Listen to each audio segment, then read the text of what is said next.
Bună, dragii mei! Bine ați venit la previziunile pentru energia lunii decembrie. Acestea se aplică pentru toți cei care au ascendentul, soarele și luna în rac. Să vedem despre ce este vorba pentru voi, mai ales întrucât luna a debutat cu o lună nouă în Săgetător, care v-a activat vouă programul zilnic, Casa Sănătății. Asta înseamnă că atenția voastră în următoarea perioadă s-ar putea să fie îndreptată către un nivel de trai și de viață mai sănătos. Tot aici, în acest moment, îl regăsim pe Mercur, care este în perioada de retrogradare, tot în Săgetător, care îi face o opoziție lui Jupiter. Se regăsește cu acesta în recepție mutuală. Voi aveți Gemeni, unde se regăsește acum Jupiter în casa a 12-a. Practic, puteți să vă reevaluați viața de la cel mai mic nivel până la cel mai înalt nivel. Mai apoi, Marte își începe perioada de retrogradare pe zona banilor, pe casa care ne aduce indicii despre banii veniți prin munca proprie, dar și despre stima de sine. Leul este semnul generozității, cel care aduce strălucire și bucurie în viața noastră, în timp ce Marte este planeta acțiunii. Iar acest tranzit vă îndrumă în perioada ce urmează să acționați prudent în ceea ce privește cheltuielile voastre sau să vă asigurați un nivel de trai sănătos, decent, dar fără excese. Poate fi. Mai poate fi vorba despre faptul că acum regăsiți în voi curajul să începeți să faceți niște schimbări care sigur că implică planul financiar. Pe undeva este vorba și despre dezvoltare personală, este vorba și despre creșterea nivelului stimei de sine în perioada ce urmează, în funcție de informațiile cu care rezonați voi și de gândirea voastră. Ulterior, Neptun își reia mersul direct în Pești, pe zona casei a noua, și ne aduce în prim plan credința.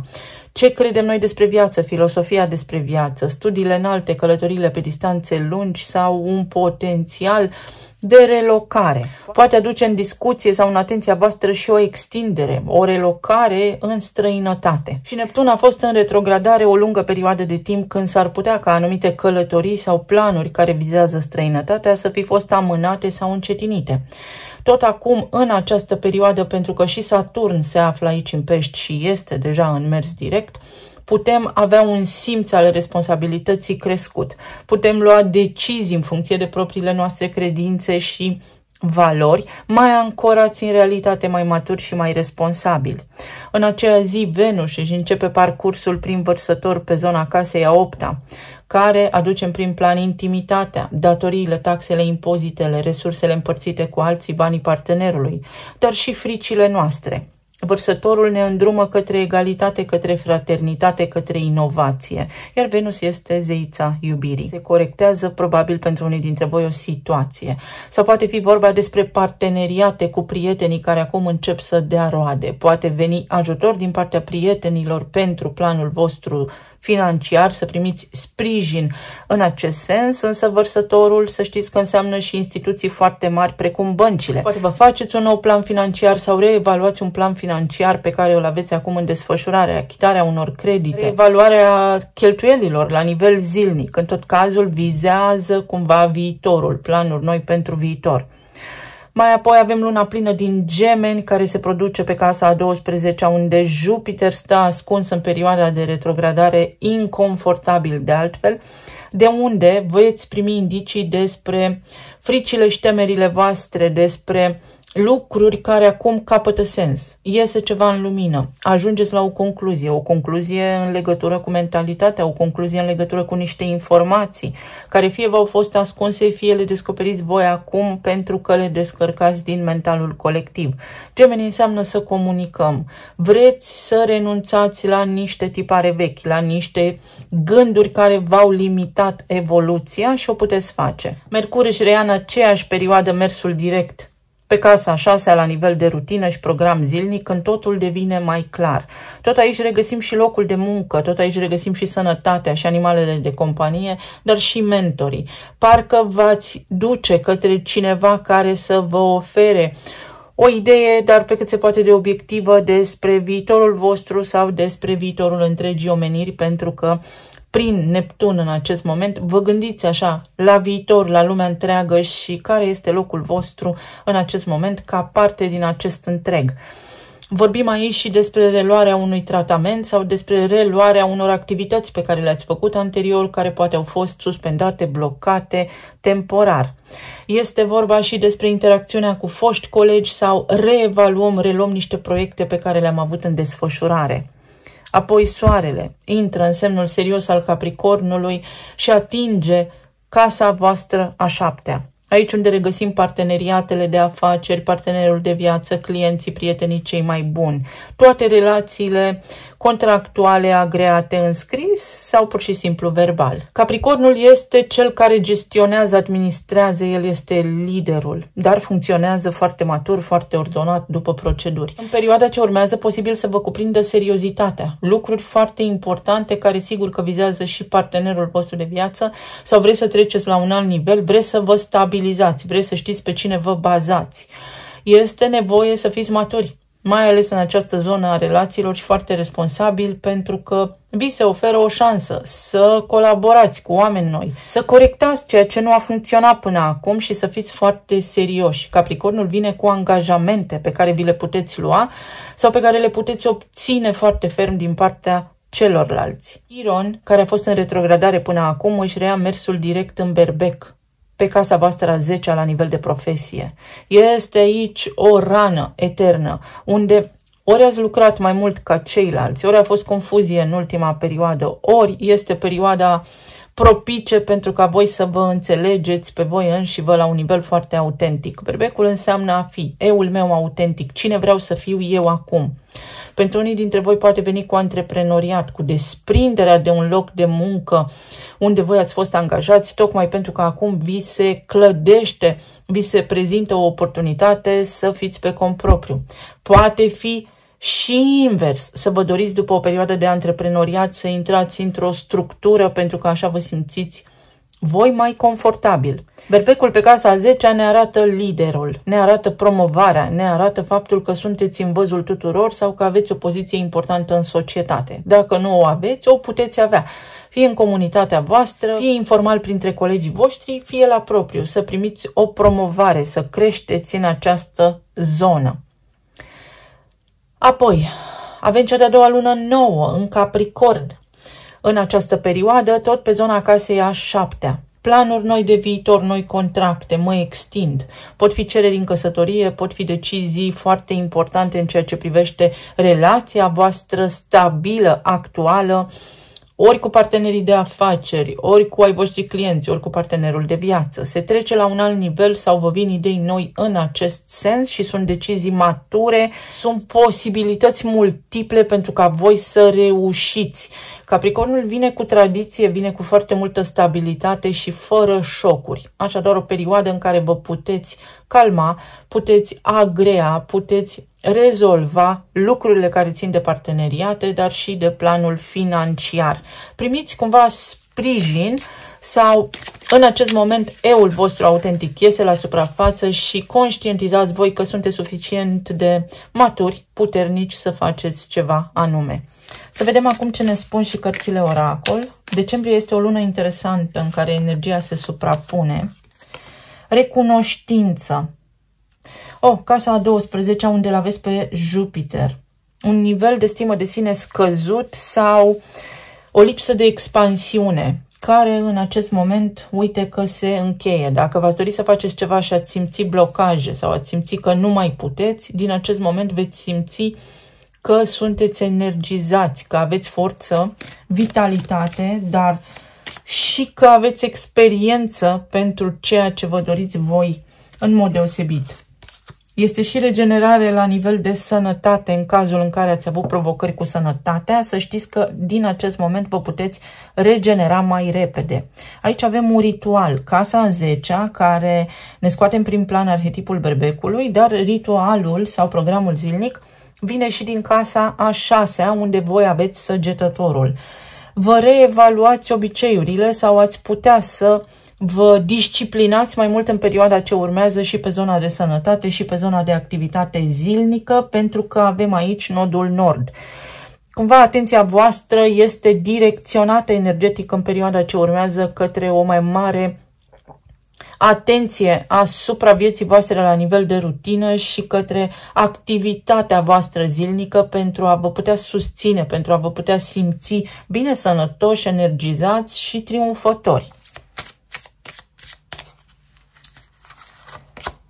Și avem înțelepciune, o perioadă în care posibil dintre voi să fiți foarte introspecți, pentru că Jupiter va sta pe casa a 12 în Gemeni până în anul ce urmează, când vă intră vouă pe casa 1 în Rac, și avem numărul 22. La ce trebuie să renunț, ce trebuie să reduc pentru a putea avea parte de prosperitate, dar aici toată atenția este orientată către viitor, sigur că da, nu doar pentru voi, ci pentru întreaga lume.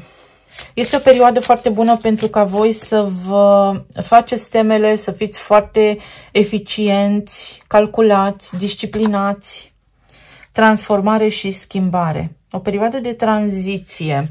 Simt aici o preocupare la nivel de trai zilnic, o preocupare la nivel de afaceri, o preocupare la nivel de profesie și economic vorbind, dar și internațional vorbind, unde voi să știți că aveți un as în mânecă și aveți experiență să navigați prin orice fel de provocare, indiferent de provocare. Pe zona relațiilor avem 8 de bâte, Cavalerul de cupe și Luna. Pe zona planului financiar, Cavalerul de monede, Steaua și Regele de spade, iar pe zona emoțională, 4 de cupe, Lumea și 8 de spade. Este o lună care s-ar putea, pe de-o parte, pe unii dintre voi să vă tulbure, dar această tulburare, această confuzie, poate chiar frică, pentru că vă intră Venus în Vărsător pe casa a 8-a, vă aduce vouă foarte mult succes, pentru că vă scoate dintr-o perioadă de apatie, vă scoate dintr-o perioadă de neputință sau vă trezește cumva la viață, pentru ca voi să nu fiți luați prin surprindere sau nepregătiți în anumite privințe. Pe zona de relații, niște discuții de care v-a fost teamă pot avea loc. Există aici ceva secret, există aici o idee legată de subconștientul vostru, o mare dorință care stă ascunsă în subconștientul vostru, care poate ieși la suprafață, o conversație pe care doriți să o aveți, care poate avea loc în această perioadă, sau vă gândiți la cineva anume, vă încarcă telepatic cineva anume de la distanță, prin susținere energetică.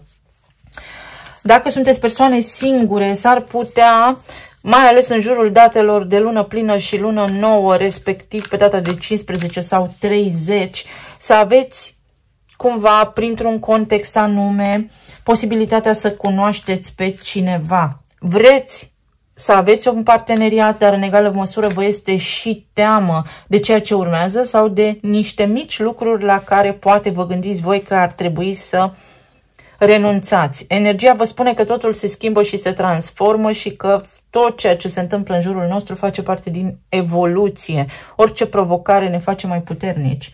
Pentru cei care aveți deja relații formate, aveți niște discuții, dar sunt discuții de natură existențială, sunt niște frici care pot ieși la suprafață, pe care le puteți dezbate alături de partenerii voștri de viață, poate în legătură cu veniturile voastre, poate în legătură cu sentimentele voastre. Există o undă care vă învăluie așa, dar pentru că aveți Capricornul pe casa a 7-a unde vă intră soarele, energia vă spune stai liniștit, disciplinează-te, pentru că poți ține lucrurile sub control, nu ești foarte tare zguduit dacă asta te temi că se poate întâmpla. Pe zona planului material, o revenire, vă faceți niște planuri, aveți niște discuții sau se concretizează niște discuții. Dacă aveți niște idei, dacă ați avut senzația că ați fost izolați sau că lucrurile nu v-au mers foarte bine, că ați vorbit în gol, că ați luptat și lucrurile nu s-au concretizat, nu s-au materializat, este o perioadă optimă pentru ca voi să vedeți niște rezultate concrete. Atenție aici că sunteți cu ochii pe viitor, dar învăluiți de speranță și speranța nu va aduce lucruri concrete, ci creează mai mult gol. Este nevoie aici de acțiune. Să faceți un plan și apoi să-l implementați. Nu să rămâneți cu speranța. Se poate implementa ceva, puteți obține mai mulți bani, dar trebuie să îi cereți. Puteți semna niște contracte, dar trebuie să aveți curaj să discutați, să găsiți respectivii clienți. Este vorba aici despre un om care, deși pare că este retras sau detașat, vă ascultă, pentru că este un om foarte rațional și foarte inteligent. Ori voi, în această perioadă, veți da dovadă de sclipire, de modalități inedite de a obține venituri pasive mai ales, ori este vorba despre faptul că finalizați niște cursuri sau vă puteți folosi niște diplome, niște cursuri, niște informații pe care le-ați dobândit odată cu trecerea timpului. Este succes și în această zonă. Pe zona emoțională, apatie, teamă, poate confuzie foarte multă care se risipește. Iese ceva în lumină și vă va fi mai clar ceva anume. Aveți o capacitate formidabilă de a vă adapta. Încercați să nu vă lăsați cuprinși de teamă. Sunt gândurile voastre aici care vă blochează și acestea vin și de la tranzitul prin casa 8 a planetei Venus, care vă ajută acum să vă relaxați puțin, dar și prin prisma lui Jupiter din Gemeni care vă stă însăgetător la nivel de gânduri. Nu aveți claritate mentală și o puteți căpăta în această lună. Să vedem mai departe. Avem 6 de monede, orice s-ar întâmpla cad în picioare și 3 de monede. Pe zona de relații, discuțiile pe partea financiară par să fie în zona voastră de interes în perioada ce urmează, parteneriate și colaborări, aplanarea unor conflicte. Chiar dacă am vorbit limbi diferite până acum sau chiar dacă am avut viziuni diferite despre viață, în această perioadă viziunile noastre se întrepătrund și avem aceeași direcție. Sau poate fi vorba despre faptul că s-ar putea să vă treziți cumva surprinși de partenerii voștri de viață care poate au o viziune diferită față de cea pe care o aveți voi despre viață, însă se poate lucra, se poate colabora. Venus învărsător vă ajută să fraternizați, ne ajută să fraternizăm unii cu ceilalți, astfel încât să nu se producă un dezechilibru energetic major în lumea aceasta. Vorbim și despre o casă, poate construiți o casă, poate aveți niște discuții în legătură cu pământuri, case, zona aceasta imobiliară, discuții care se pot pune în practică. Dacă aveți îngrijorări, să știți că vor apărea la suprafață niște alternative în curând. Să vedem în zona financiară ce aduce steaua. Steaua aduce o regină de monede, stabilitate, o creștere, posibilitatea de a atrage venituri pasive, posibilitatea de investiție, dar la un nivel mai inovator, așa, care este acum într-un trend. Să spunem că vă puteți orienta către tot ceea ce înseamnă internet și tehnologie în perioada ce urmează. Sau este vorba despre niște venituri stabile, despre o creștere financiară posibil a partenerului sau partenerei voastre. Sau este vorba despre faptul că agreați ceva, obțineți ceva concret de la un șef, de la o șefă, de la o autoritate, rezolvați niște lucruri importante. Și soarele, succes în continuare pe zona aceasta financiară sau o garanție, stabilitate cel puțin pentru o perioadă de timp. Pe zona aceasta emoțională și medicală, să spunem, atenție la tot ceea ce ține de digestie și de răceli. Răcel și digestie, la fluidele din corp, la sistemul limfatic. Avem un paj de cupe.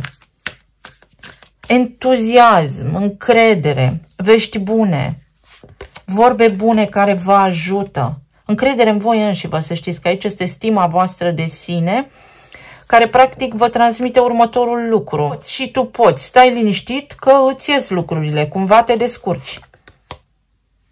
10 de bâte, după o perioadă de stres, este stres maxim, epuizare, durere, steaua, vindecare. Asta înseamnă în felul următor pentru voi ca și concluzie, o perioadă în care vă puteți regenera la nivel de sănătate, dar și la nivel emoțional.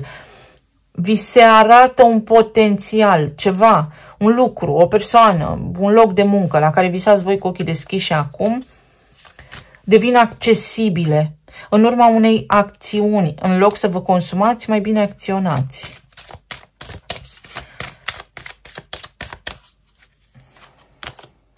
Orizontul îndepărtat și comunitatea. Poate unii dintre voi luați în calcul o relocare în străinătate sau o relocare. Faceți o analiză la nivel financiar alături de partenerul de viață și vreți să închiriați ceva, să vindeți ceva. Aveți grijă la lucrurile acestea pentru că este Mercur în prima parte a lunii în retrogradare și să nu scăpați din vedere mici detalii, dar care contează de fapt foarte mult. Poate fi vorba și despre niște vizite pe care doriți să le faceți sau poate fi vorba despre planuri pe termen lung și despre susținere. Să întâlniți pe cineva alături de care să intrați într-o relație stabilă pe termen lung. Poate fi vorba și despre planuri alături de partenerul de viață care vizează viitorul și sunt planuri care, să știți că sunt concrete, sunt sincere, sunt bune pentru voi. Pe zona aceasta financiară este o căsătorie, este un acord, este un contract, este stabilitate. Toate drumurile duc către Roma, vorba aceea. Sunt lucruri care capătă contur, care vă merg, vă ies mai bine ca celorlalți. Sau poate fi vorba despre faptul că ați cunoscut pe cineva la locul de muncă și poate sunteți căsătoriți, dar vă este gândul la acea persoană sau poate nu sunteți căsătoriți, dar ați avut un om, o tentativă de relație la locul de muncă, pentru că avem zona nouă însăgetător în casa a 6-a care arată colegii de la locul de muncă și pe Mercur în retrogradare, o reevaluare, o comparație, ceva de genul acesta și pentru fiecare dintre voi sigur că va fi diferit. Iar aici, pe zona aceasta medicală și emoțională, avem judecata în funcție de gândurile voastre. Atenție că dacă vă stresați, ajungeți să vă scădeți imunitatea fără să vă dați seama din cauza unor frici, din cauza stimei de sine scăzute, din cauza că voi nu credeți ceva anume, că reușiți, că puteți.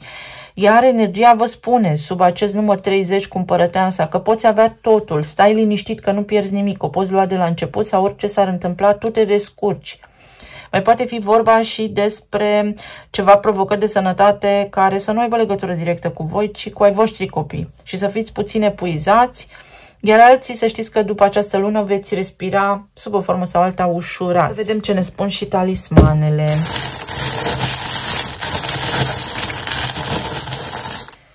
Este o lună complicată, puțin energetic pentru toată lumea, dar nu imposibilă. Aici avem niște lucruri care chiar contează pentru voi și care pot deveni palpabile. Sunt ușor de distras sau sunt ușor distras de lucrurile mici și mărunte și poate ar trebui să aveți o viziune mai amplă, să vedeți lucrurile în amploarea lor, nu să vă stresați pentru ceea ce se întâmplă neapărat din aproape în aproape. Sau vă lipsesc niște ingrediente, încercați să nu fiți supărați. Pe de altă parte, cineva vă distrage sau, dacă ați fost distrați de cineva până acum, puteți trage o concluzie. Este o lună a conștientizărilor pentru toată lumea. Stresul pe care l-am văzut aici și o perioadă în care ați tot mers în gol, care se poate încheia. Puteți ieși din această buclă a stresului. Uite, aveți rețeta, veți avea opțiuni la îndemână, alternative pe care să le puteți folosi pentru a ieși din perioada de stres sau din gândurile care vă stresează. Liniște. Cu cât vă liniștiți mai repede, cu atât mai bine. Simt așa un fel de pesimism care ne-a învăluit pe toți, dar pe care îl putem elimina. Relaxare. Țara arde și exact așa este pentru voi această perioadă. Nu rezolvați nimic stresându-vă, ci mai degrabă liniștiți. Ești superb, încredere, stimă de sine. Sau aici este o persoană care așa te vede. Uite, o relație de iubire, love, inițiala L. Ceva ce are legătură cu norocul. Primești o veste care are legătură cu norocul sau cu o perioadă foarte bună din viața ta care se poate reactiva, o perioadă când ai fost foarte prosper, foarte încrezător, sau niște vești care te pot surprinde și sigur că sunt norocoase, sigur că sunt benefice pentru zona relației de iubire. Poți cunoaște pe cineva. Aici este Marte din Leu. Atenție la calcule și la cheltuieli. O mică Reevaluare sau o mai bună organizare a finanțelor vă ajută. Romanță și iubire. Iubirea plutește în aer pentru voi. Sunteți pe această vibrație a pasiunii, a iubirii în această perioadă și voi veți ști mai bine de ce. Uite, îndrăgostire. O șansă, ai o șansă. Ia această șansă. Este șansa ta. Exact așa spune energia. Și veți vedea pentru ce anume. Noroc. Două lucruri am de spus aici. Ce nu știi nu te doare sau, indiferent dacă știi sau nu, ia șansa, este șansa ta. Cine nu riscă nu câștigă sau cine nu încearcă va rămâne mereu întrebându-se cum ar fi fost dacă. Eu vă mulțumesc tare mult, vă doresc să aveți o lună minunată, să sărbătoriți alături de cei dragi, să fiți iubiți, sănătoși și bine. Să ne reauzim cu bine data viitoare. Pa, pa!